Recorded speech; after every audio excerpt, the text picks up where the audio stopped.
Miss Desmaya, according to the records, you own 9 out of 15 flood control contractors na involved sa bidding.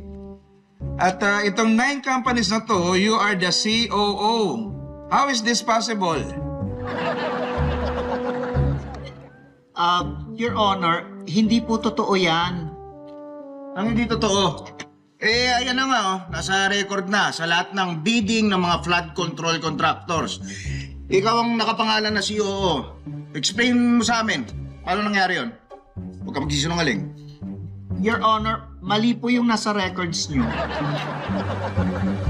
Anong mali?